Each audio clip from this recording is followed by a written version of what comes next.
आपने कभी सोचा है कि एप्पल का आईफ़ोन लेते ही आप धीरे-धीरे उनके और भी प्रोडक्ट्स लेने लगते हो? क्या ये सिर्फ़ एक ब्रांड लॉयल्टी है या फिर एक केयरफुली डिज़ाइन ट्रैप है जिसमें आप फँस रहे हो? आज हम बात करेंगे एप्पल के इकोसिस्टम के बारे में। एक ऐसा जाल जो दिखने में कन्वीनिएंट है पर असली मोटिव होता है आपको लॉक इन करना। ज़्यादातर लोग पहला प्रोडक्ट एप्पल का आईफ़ोन लेते हैं।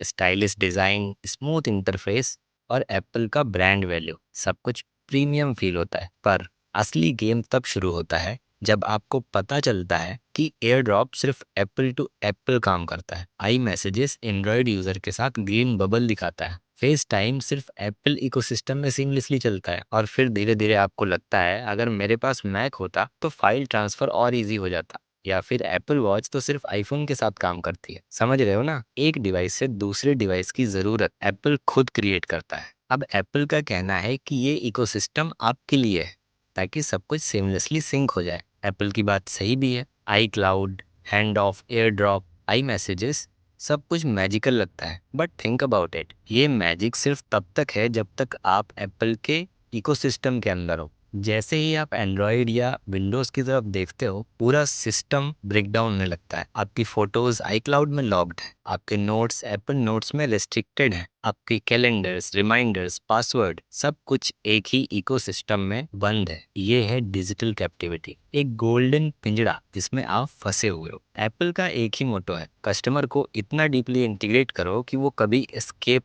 कर ही ना पाए। और इसी मॉडल से एप्पल हर साल बिलियंस ऑफ डॉलर्स कमा रहा है, सिर्फ हार्डवेयर से नहीं बल्कि सर्विसेज से। एप्पल म्यूजिक, एप्पल टीवी, आई क्लाउड और अब एप्पल इंटेलिजेंस। 2024 में ही एप्पल ने सिर्फ सर्विसेज से 7 लाख करोड़ रुपए कमाए। और क्यों ना कमाए, एक बार अगर आप एप्पल इकोसिस्टम में आ गए तो एग्जिट करना इमोशनली, डिजिटली और फाइनेंशियली पेनफुल हो जाता है। ये एक साइकोलॉजिकल ट्रैप भी है। एप्पल जानता है कि अगर आप आईफोन, मैक, एयरपॉड्स, वॉच सब ले चुके हो तो एंड्रॉयड या विंडोज पे स्विच करना सिर्फ टेक का डिसीजन नहीं होगा, वो होगा एक इमोशनल ब्रेकअप। और इसीलिए Apple doesn't try to be compatible. वो चाहता है कि या तो तुम प्योर एप्पल यूज करो या कुछ भी मत करो। जो लोग एप्पल के इकोसिस्टम में हैं उनके लिए एक्सपीरियंस जेन्युइनली स्मूथ और प्रोडक्टिव होता है। पर जब कोई कंपनी अपने यूजर्स को ट्रैप करने लगे कन्वीनियंस के नाम पे, तब सोचने की जरूरत है। ये लॉयल्टी नहीं होती, ये होती है डिपेंडेंसी। एप्पल का इकोसिस्टम एक मास्टर क्लास भी है ब्रांडिंग, बिजनेस और बिहेवियरल साइकोलॉजी का।